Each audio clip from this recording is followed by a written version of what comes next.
Hi, I'm Kristen Joyce. You might know me as the bookkeeper office admin here at Well for the Journey, but on Saturday, June 24th, I am going to be presenting Intuitive Cooking, the second offering in our Intuition with All Things Food series.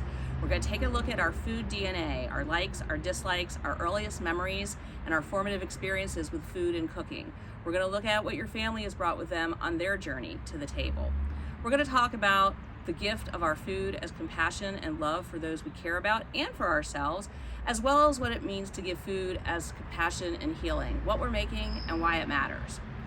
We're also going to take a look at intuitive cooking being more practical and more economical. With the average grocery store offering almost 40,000 separate items, it can get really confusing when you're in the store, and some of the things you just don't know what to do with.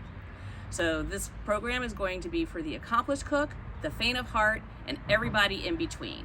We're going to have memories and discussions, and we're going to taste test, and we're going to share, and in the end we are going to make and have a meal together here at the Well. I hope you'll join us. It will be like being in your best friend's kitchen for the afternoon.